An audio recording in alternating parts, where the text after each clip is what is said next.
Hello friends, स्वागत है आप सभी का आपके चैनल काबिल बना दो CV Kaleem learning and sharing. Friends, आज बात करने वाले हैं हम लोग क्लास 7th का। आज हम लोग क्लास 7th का जो है भूगोल, क्लास 7th का भूगोल एनसीईआरटी बुक से हम लोग अध्ययन करने वाले हैं। चौथा लेसन आज हम लोग शुरू करने वाले हैं। तो चौथे लेसन पे हम लोग यहाँ पे बुक रीडिंग के माध्यम से एक इजी नोट्स तैयार करेंगे और आपको मैं पूरा का पूरा अच्छे से कवर करवाऊंगा और एक एक शब्द का मतलब ये बताता चलूँगा ताकि आपको समझने में कोई समस्या ना हो। ठीक है, तो चलिए हम लोग शुरुआत करते हैं एनसीईआरटी बुक क्लास 7th का ज्योग्राफी लेसन नंबर 4 वायु। तो सबसे पहले वायु क्या है, ठीक है, वायु क्या है यही शुरुआत करते हैं और इसको समझने की कोशिश करते हैं। चलिए आगे बढ़ते हैं। हमारी पृथ्वी चारों ओर से वायु की घनी चादर से घिरी हुई है, जिसे वायुमंडल कहते हैं। जिसे क्या कहते हैं? जिसे वायुमंडल कहते हैं। अब इसको समझते हैं ऐसे, ये हमारी अर्थ है, ठीक है, ये हमारी अर्थ है। अर्थ के सराउंडिंग में यानी अर्थ के चारों तरफ, पृथ्वी के चारों तरफ गैसों का एक आवरण है। गैसों का क्या है? एक आवरण है, जिसे हम क्या कहते हैं? वायुमंडल कहते हैं। जिसे क्या कहते हैं? वायुमंडल कहते हैं। ठीक है, तो ये हमारी अर्थ है, ये हमारी पृथ्वी है। पृथ्वी के चारों तरफ यहाँ पे वायु की क्या है? वायु के चारों तरफ से गैसों का एक आवरण से ढका हुआ है, जिसे हम क्या कहते हैं? जिसे हम वायुमंडल कहते हैं। ठीक है, आपको बता दें कि जैसे कि यहाँ पे मैं अगर लिखूँ कि यहाँ पे जो है ऑक्सीजन है, ठीक है, O2 ऑक्सीजन है, तो ये सिर्फ ये क्या है? एक गैस है। एक क्या है? एक गैस है। ठीक है, तो यहाँ पे लेकिन अगर इसके साथ साथ वायु के प्लस यहाँ पे CO2 हो जाए, ठीक है, कार्बन डाइऑक्साइड गैस हो जाए, हीलियम, नाइट्रोजन, अन्य गैसें जब मिल जाएं तो इसी को हम क्या नाम देते हैं? इसी को हम गैसों का मंडल देते हैं। यानी हम कह सकते हैं कि ये वायुमंडल है।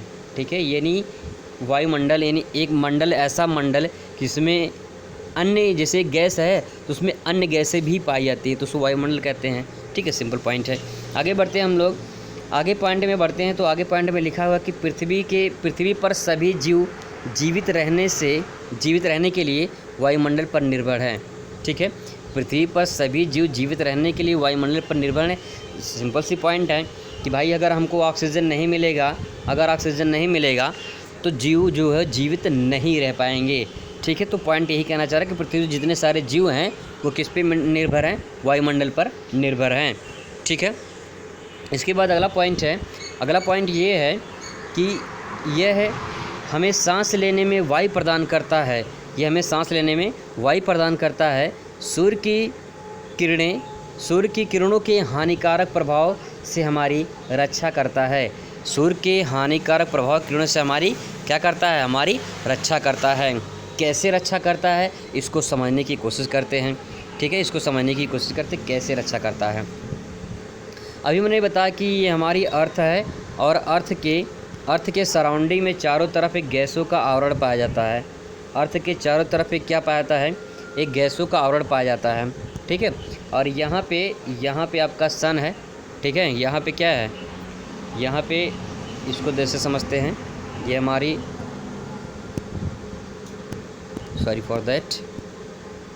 ये हमारी अर्थ है। ठीक है, और अर्थ के चारों तरफ गैसों का आवरण है।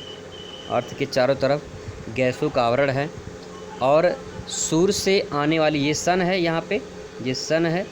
सूर्य से आने वाले जो पराबैंगनी किरणें होती हैं, अल्ट्रावायलेट जो रे होती हैं, ठीक है, अल्ट्रावायलेट जो रे होती हैं, ये क्या करती है? गैसों का ये जो गैस है, ठीक है, ये जो गैस है, ये गैसें जो हैं अवशोषित कर लेती हैं सूर्य की पराबैंगनी किरणों के। इसके ऊपर एक ओजोन परत पाई जाती है।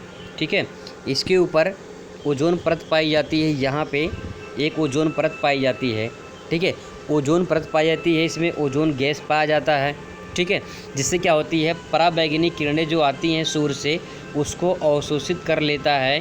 ठीक है, उसको अवशोषित कर लेता है। यानी पृथ्वी पर सूर्य की किरणें जो होती हैं, सूर्य की किरणें जो है उसको जो है अगर डायरेक्ट धरती पर आएंगी तो इंसान को, मानव को, जीव जंतु को बहुत सारी विभिन्न प्रकार की बीमारियां हो जाएंगी, बहुत विभिन्न प्रकार की समस्याएं पैदा हो जाएंगी, टेम्परेचर हाई हो जाएगा, ग्लोबल वार्मिंग बढ़ जाएगी। तो बहुत सारे रीज़न हैं। तो इससे क्या होता है कि हमारे जो अर्थ जो हमारी सन है, सन से आने वाली विभिन्न प्रकार की जो सन से आने वाली अल्ट्रावायलेट रे जो पराबैंगनी किरणें हैं उनको क्या करती है, अवशोषित करती है। ओजोन परत ये क्या है, यहाँ पे एक लेयर पाई जाती है ओजोन परत, जिससे ओजोन परत का काम क्या है, सूर्य की पराबैंगनी किरणों को अवशोषित कर लेती है, उसे रोकती है। ठीक है, इस तरह से क्या कर सकते हैं, इस तरह से जो पॉइंट यही कहना चाह रहा है कि ये सूर्य की किरणों से हमें रक्षा करता है। ठीक है, यदि सुरक्षा की यह चादर ना हो तो हम दिन के समय गर्मी से तप्त होकर जल सकते हैं। जैसे कहा कि मैंने सूर्य है, ये सूर्य है, सूर्य की किरणें अगर धरती पर डायरेक्ट पहुंचेंगी तो क्या हो जाएगा, टेम्परेचर बढ़ जाएगा। जब टेम्परेचर बढ़ जाएगा तो जाहिर सी बात है भाई, यहाँ पे रहना, खुली आसमान में रहना, जीना दुश्वार हो जाएगा। ठीक है, तो क्या हो जाएगा, टेम्परेचर बढ़ जाएगा, गर्मी बढ़ जाएगी। इसके बाद पॉइंट में लिखा कि रात के समय ठंड से जम सकते हैं। रात के समय क्या होता है, ठंड से जम सकते हैं, मतलब कि दिन में गर्मी रात में ठंड, इससे समस्याएं ज़्यादा जो है आ सकती हैं। अतः यह वह वायु राशि है जिसने पृथ्वी के तापमान को रहने योग्य बनाया है। यानी वायु राशि यानी वायु का ऐसा एक आवरण है जिससे पृथ्वी का जो टेम्परेचर है उसको बनाए रखता है। जो गैसों का आवरण है, उस गैसों का आवरण ही पृथ्वी के टेम्परेचर को बनाए रखता है। ठीक है, तो इतना पॉइंट आपको समझ में आ चुका होगा। ठीक है, इसके बाद हम बात करते हैं वायुमंडल के संगठन। लेकिन वायुमंडल के संगठन से बात करने से पहले यहाँ पे क्या आप जानते हैं, इसको भी समझ लेते हैं, क्योंकि यहाँ पे एक इम्पॉर्टेंट बात कही गई है, इसको समझते हैं। ठीक है, ताकि यहाँ पे जो लिखा है, अभी जो हम लोगों ने यहाँ पे पढ़ा है, यहाँ पे इस लाइन में जो पढ़ा है पैराग्राफ में, इसका कुछ न कुछ पॉइंट इससे रिलेट करता है, इसीलिए इसको पढ़ना आवश्यक है। तो चलिए हम लोग इसी को बात कर लेते हैं। क्या आप जानते हैं, इसको समझने की कोशिश करते हैं। यहाँ पे लिखा हुआ है, कार्बन डाइऑक्साइड वायुमंडल में फैलकर पृथ्वी में विकिरित ऊष्मा को पृथ्वी से रोककर ग्रीन हाउस प्रभाव पैदा करती है। इसीलिए इसे ग्रीन हाउस गैस भी कहा जाता है। तो बस आप इतना समझिए, पॉइंट यहाँ से लेकर जो है कहते हैं यहाँ तक ही पॉइंट, इसको आप अंडरलाइन कर सकते हैं कि जो है कार्बन डाइऑक्साइड गैस वायुमंडल में फैल रही पृथ्वी से विकिरित ऊष्मा को पृथ्वी पर रोककर ग्रीन हाउस प्रभाव पैदा करती है, इसीलिए ग्रीन हाउस गैस कहा इसे भी कहते हैं। तो वायुमंडल अब क्या होता है कि जो ग्रीन हाउस गैस, इसे कैसे समझ सकते हैं, इसको ऐसे समझ सकते हैं कि जैसे हमारी अर्थ है ये, ठीक है, ये अर्थ है, अर्थ के यहाँ पे चारों तरफ एक गैसों का आवरण है। ठीक है, गैसों का आवरण है, और यहाँ पे ओजोन लेयर पाई जाती है। ठीक है, ओजोन लेयर पाई जाती है। तो अब क्या होगा कि जो पृथ्वी से जो कार्बन डाइऑक्साइड गैस है, ठीक है, पृथ्वी से जो कार्बन डाइऑक्साइड गैस है, ये जब बाहर की तरफ मूवमेंट करता है, यानी बाहर की तरफ जब निकलने की कोशिश करता है, ठीक है, तो क्या होता है, कुछ गैसें तो बाहर चली जाती हैं, लेकिन कुछ गैसें जो है ये रिटर्न होकर फिर पृथ्वी पर आ जाती हैं। क्या होती है, रिटर्न होकर फिर पृथ्वी पर आ जाती हैं। इससे गैसों से टकराकर, इन गैसों से जो बाहरी आवरण है उससे टकराकर जो है कुछ गैसें फिर जो है रिटर्न वापस आ जाती हैं, जिससे क्या होता है, कार्बन डाइऑक्साइड की गैस की मात्रा बढ़ जाती है। ठीक है, पृथ्वी से विकिरित ऊष्मा पृथ्वी को रोककर ग्रीन हाउस गैस उत्पन्न करती हैं। जब ये गैसें पृथ्वी पर जब वापस आती हैं, कौन सी गैसें, CO2 यानी कार्बन डाइऑक्साइड गैस से टकराकर वापस आती हैं। ठीक है, जब ये वापस आती हैं तो पृथ्वी का टेम्परेचर क्या होता है, बढ़ जाता है, जिससे ग्रीन हाउस प्रभाव उत्पन्न होता है। ठीक है, इसी को क्या कहते हैं, ग्रीन हाउस गैस कहते हैं। किसको कहते हैं, CO2 है, CFC गैस है, इसमें आपका जो है CFC गैस है, यानी क्लोरोफ्लोरोकार्बन है, मीथेन भी इसमें है, CO2 यानी कार्बन डाइऑक्साइड गैस भी है। तो ये क्या है, ये सब ग्रीन हाउस गैस हैं। ठीक है, जो पृथ्वी के टेम्परेचर को बढ़ाते हैं। चलिए आगे बढ़ते हैं दोस्तों। और इसके अभाव में धरती इतनी ठंडी हो जाती है कि इस पर रहना असंभव हो जाता है। ठीक है, यहाँ पे दो चीज़ें होती है कि रात के समय क्या होता है, रात के समय धरती हमारी ठंडी हो जाती है और दिन के समय गर्म हो जाती है। रात के समय ठंडी, दिन के समय गर्म। इससे क्या हो जाती है कि यहाँ पे एक तरह से गर्म और ठंड दोनों के प्रभाव से धरती पे रहना जीना दुश्वार हो जाता है। किंतु जब कारखानों और कारों से निकलने वाले धुएँ जो होते हैं वायुमंडल में इसका स्तर जब बढ़ा देते हैं, तब ये इस उष्मा द्वारा तापमान बढ़ जाता है, जिसे हम ग्लोबल वार्मिंग कहते हैं। जिसे क्या कहते हैं, ग्लोबल वार्मिंग कहते हैं या भूमंडलीय तापन कहते हैं।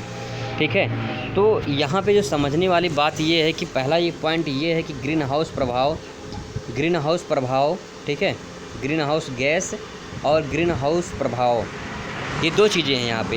एक तो ग्रीन हाउस प्रभाव क्या होता है, दूसरा है ग्रीन हाउस गैस कौन सी होती है, और तीसरा पॉइंट है ग्लोबल वार्मिंग।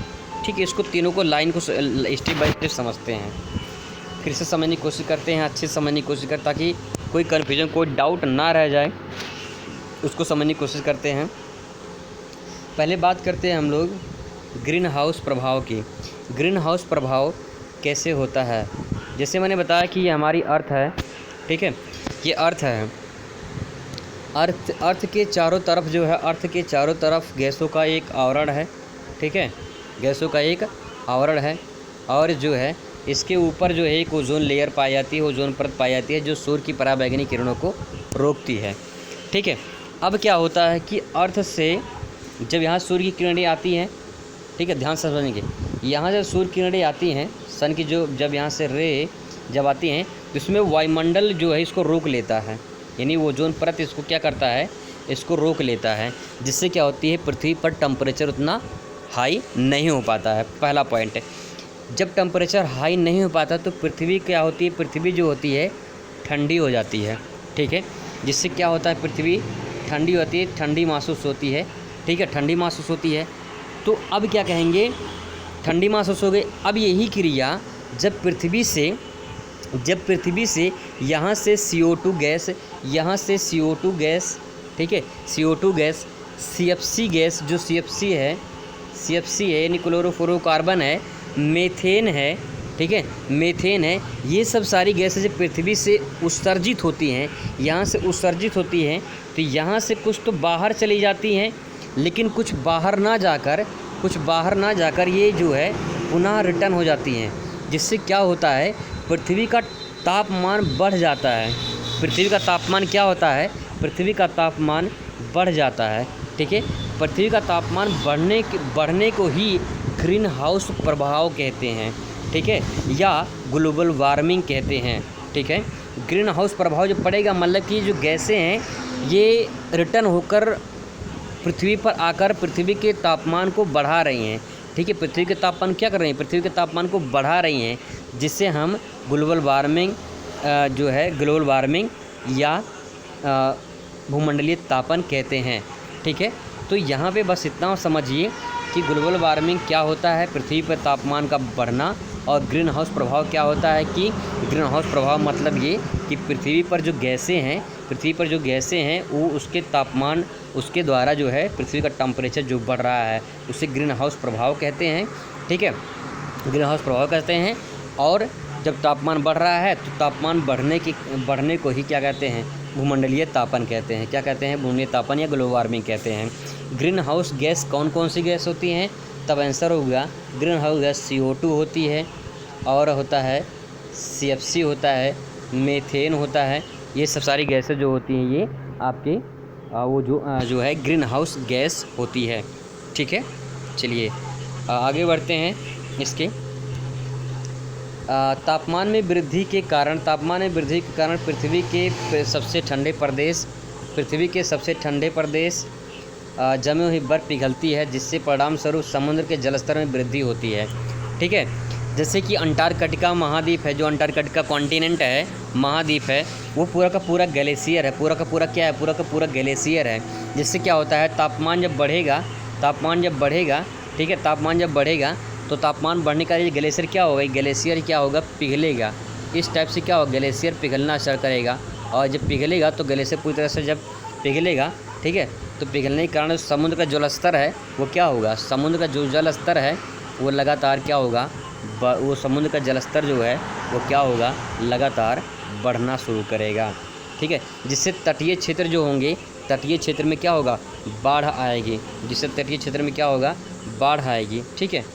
इस तरह से दीर्घ अवधि में इसके कारण जलवायु अत्यधिक परिवर्तन हो सकता है, जिसके फलस्वरूप कुछ पौधे और पशु क्या होते हैं, वो लुप्त हो सकते हैं। आपको बता दें कि जैसे समुद्र तटीय भारत का मैदान है, ये भारत का समुद्र तटीय मैदान है, ठीक है, समुद्र तटीय मैदान है। तो यहाँ पे जब जलस्तर बढ़ेगा, यहाँ पे जब जलस्तर बढ़ेगा, इसका जलस्तर जब बढ़ेगा तो क्या होगा, समुद्र तटीय मैदान, ये समुद्र तटीय भाग जो हैं ये सबसे पहले प्रभावित होंगे, ये समुद्र तटीय भाग सबसे पहले क्या होंगे, प्रभावित होंगे। यहाँ पे जलस्तर क्या होगा, जलस्तर बढ़ेगा, धीरे धीरे स्थल जो होगा वो क्या हो जाएगा, कम हो जाएगा। वैसे भी 30% स्थल था, 30% स्थल था, अब बचा कितना, 29%, 30% था, अब बचा है कितना, 29%, 29% बचा है। 70% जल था, 70% यानी सागर में महासागरों में जल था, अब कितना हो गया है, 71% हो गया है। तो कहीं ना कहीं ये ग्लेशियर का पिघलना यही बताता है कि जो है पृथ्वी का तापमान बढ़ रहा है, ठीक है। अब हम लोग बात करते हैं वायुमंडल के संगठन की। कुछ इंपॉर्टेंट प्रश्न भी बात करते हैं। वायुमंडल का संगठन, वायुमंडल का संगठन मतलब वायुमंडल किन किन गैसों से मिलकर बना है, ठीक है, इसको समझने की कोशिश करते हैं। क्या आप जानते हैं कि जिस वायु का उपयोग हम सांस लेने के लिए करते हैं, वास्तव में अनेक गैसों का मिश्रण होता है, जिसमें नाइट्रोजन तथा ऑक्सीजन ऐसी दो गैसें हैं जिनसे वायुमंडल का बड़ा भाग बना है। Carbon dioxide, helium, ozone, argon और हाइड्रोजन कम मात्रा में पाई जाती है। ये बहुत ही इम्पॉर्टेंट प्रश्न है कि जो है वायुमंडल में कौन सी गैसें जो होती हैं पाई जाती हैं, कौन कौन सी गैसें नहीं पाई जाती हैं, और कौन सी गैसें सबसे अधिक पाई जाती हैं। ये काफ़ी इम्पॉर्टेंट प्रश्न है। तो वायुमंडल संगठन यहाँ पे इस डायग्राम के माध्यम से समझने की कोशिश करते हैं, ठीक है। तो यहाँ पे देख सकते हैं सबसे ज़्यादा जो गैसें पाई जाती हैं वो नाइट्रोजन 78% पाया जाता है, और जिसमें ऑक्सीजन जो है 21% पाया जाता है, ठीक है। कार्बन डाइऑक्साइड की मात्रा 0.03% है, आर्गन की मात्रा 0.93% है, और अन्य गैसें जो पाई जाती हैं इसमें हीलियम है, ओजोन है, ठीक है। ये सब जो गैसें हैं ये अन्य में 0.04% पाई जाती हैं। तो यहाँ पे इस क्वेश्चन यहाँ से क्वेश्चन बनता है कि जो है वायुमंडल में गैसों का जो है सबसे ज़्यादा कौन सी गैस पाई जाती है, तब आंसर होगा नाइट्रोजन सबसे ज़्यादा पाई जाती है। अगर ऑक्सीजन की बात करें तो ऑक्सीजन 21% पाई जाती है। दो क्वेश्चन यहाँ से बन सकते हैं। आगे बढ़ते हैं नेक्स्ट पॉइंट पर। जो हमारा पॉइंट है, इन गैसों के अलावा धूल के छोटे छोटे कण भी हवा में मौजूद होते हैं। धूल के छोटे छोटे क्या होते हैं, कण भी मौजूद होते हैं। और यहाँ पे आप वृत्त रेखा द्वारा दिखाया गया है। यहाँ पे आप देख सकते हैं कैसे यहाँ पे इस जो हमारी यहाँ पे जो आवरण दिखाया गया है, इसके चारों तरफ यहाँ पे देखेंगे, ऊपर यहाँ पे चारों तरफ ध्यान से देखेंगे तो एक जो है ये आवरण दिखाई दे रहा होगा, यहाँ पे ये आवरण दिखाई दे रहा होगा यहाँ पे, ठीक है। ये जो आवरण दिख रहा है ये क्या है, धूल के छोटे छोटे कण भी हवा में मौजूद है, उसको दिखाया गया है, ठीक है। यहाँ पे 4.1 में वृत्त रेखा में समझ सकते हैं, देख सकते हैं उसको। आगे बात करते हैं हम लोग, जिसमें वायु का संघनन, वायु के विभिन्न संगठकों के प्रतिशत दर्शाए गए हैं। अगले पॉइंट पे बात करते हैं तो उसमें एक बात कहा गया है कि जो है नाइट्रोजन में वायु की सर्वाधिक मात्रा पाई जाती है, यानी नाइट्रोजन वायु में सर्वाधिक पाया जाने वाली गैस है। जब हम सांस लेते हैं तब हम फेफड़े में कुछ नाइट्रोजन भी ले जाते हैं और फिर उसे बाहर निकाल देते हैं, परंतु पौधों को अपने जीवन के लिए नाइट्रोजन की आवश्यकता होती है। पॉइंट यहाँ पे समझने वाली बात है, जब हम सांस लेते हैं तो उसके साथ साथ हम नाइट्रोजन भी ग्रहण करते हैं, लेकिन नाइट्रोजन पुनः जो है हम बाहर निकाल देते हैं। क्या करते हैं, नाइट्रोजन पुनः जो है बाहर निकाल देते हैं, केवल हम ऑक्सीजन ही अंदर ग्रहण करते हैं, ठीक है। तो अब यहाँ पे है नाइट्रोजन जो है किसके लिए उपयोगी है, तब आंसर होगा ये पौधों के लिए ये पौधों के लिए सबसे महत्वपूर्ण माना जाता है। ठीक है, इंसानों मानव के लिए जो है आपका क्या हो जाएगा, ऑक्सीजन हो जाएगा। मानव के लिए क्या हो जाएगा, ऑक्सीजन हो जाएगा। पौधों के लिए क्या हो जाएगा, नाइट्रोजन हो जाएगा। ठीक है, तो पौधों के लिए नाइट्रोजन की आवश्यकता जो है सबसे अधिक होती है। वायु सीधे नाइट्रोजन नहीं लेते हैं। ये क्या होते हैं, सीधे वायु से नाइट्रोजन नहीं लेते हैं। मृदा तथा कुछ पौधों की जड़ों में रहने वाले जीवाणु में वायु से नाइट्रोजन लेकर इसका स्वरूप बदलते हैं, जिसे पौधों इसका प्रयोग कर सकें। यहाँ पे पॉइंट समझने वाली बात है। इस पॉइंट को ध्यान से समझने वाली बात ये है कि इसको समझते हैं इससे कि ये कहा गया है कि ये सीधे वायु से नाइट्रोजन नहीं लेते हैं। ये सीधे वायु से नाइट्रोजन नहीं लेते हैं। ये मृदा तथा कुछ पौधों की जड़ों में रहने वाले जीवाणु से नाइट्रोजन लेकर इसका स्वरूप बदलते हैं। इन पौधों में छोटे छोटे जीवाणु रहते हैं, वहाँ से नाइट्रोजन ये प्राप्त करते हैं, उसको प्रारूप को बदलते हैं। ठीक है, तो यहाँ से हम लोग अगले टॉपिक पे अध्ययन करेंगे यहाँ से। ठीक है, और उसके बाद हम लोग समझने की कोशिश करेंगे और कुछ पॉइंट पे। आपसे मुलाकात होगी अगली वीडियो में, कुछ और अगले पॉइंट पे बात करेंगे हम लोग। तब तक दोस्तों खुश रहें, मस्त रहें और ज़िंदगी में स्वस्थ रहें। धन्यवाद।